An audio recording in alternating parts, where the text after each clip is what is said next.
Oh, and a mistake by Honeygall has let Blackstock right into it. He tries round the outside, ducks back to the inside. He loves it here. He goes through, takes the lead. Can he hang on to it? Yes, he does. In a great passing manoeuvre to win the European title. Now got 4 corners to hold on to the European Championship. Who bought Honeygall then with the pressure of being on pole position, and Blackstock makes an absolute flyer into second, gives it up for a moment, but then retakes second place from Brian Wynn, who settles down into third there. Behind them, I think that's Trandell, who's in fourth position, bit of pointing going on, and Trandell's gone through into third. Trandell into third position, but it's Honeygall leading from Blackstock in second position. Mike Blackstock, who has a look down the inside and fails, and that's cost him some time. So that's allowed Honeygall to get away. Honeygall and Blackstock, two well-known names if you watch RC racing a lot, and Blackstock just making the first mistake there, with Trandell in third position, getting a little bit ragged as he tries to close down on Blackstock in second. And then in third position, it's fourth position rather, it's Brian Wynn in the green and pink machine. Two-wheel drive cars, these have really caught on very quickly. There's a mistake there. A mistake there by Joe Trandell, who has dropped out of third position.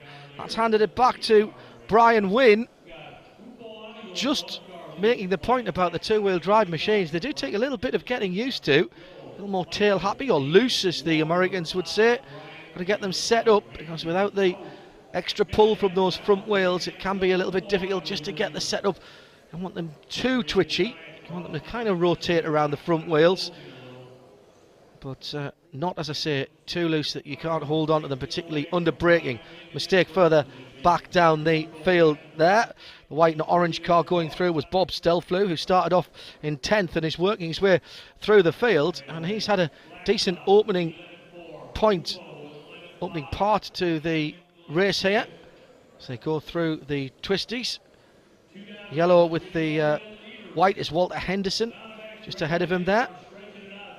As again, they come through this very technical centre portion. And again, if you watch our racing a lot, you'll notice the difference between how the track is delineated.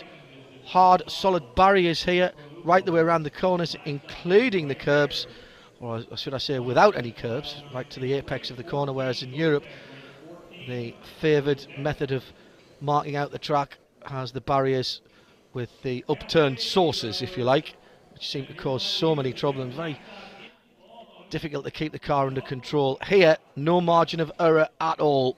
Slight mistake and you'll clip the wall. Back to the leaders then. Honeygall still with Blackstock, trying to close him down, and Mike Blackstock recovering from that earlier attempt at overtaking in the first of the hairpins. Might also notice, if you're a regular watcher, that this is a mostly left-hand circuit. Not always the case. As they come down onto the back straight again, and there's a bit of lappery going on. The Dave Ehrlich car going a lap down, and some nice heads-up driving by some of the now midfield drivers. I won't call them back markers as the leaders come through. Hooper Honeygall then leading from Mike Blackstock, the CRC ahead of the Associated as more traffic is being negotiated, and it's a tribute to how quick these drivers are that they are lapping through the field. Pretty much half the field already a lap down as we move into the closing stages here, and the battle is joined again for the lead. Blackstock, and that's where he likes it, just in that braking area, to that left-hand hairpin off the long run down the back straight. And Blackstock has absolutely timed this perfectly. Honeygall's going to have his wits about him now, and there's more traffic as well. Little mistake by Blackstock, takes the edge off it, and that'll give Honeygall at the head of the field just a little bit of room to settle back into his groove and not have to defend just at the moment.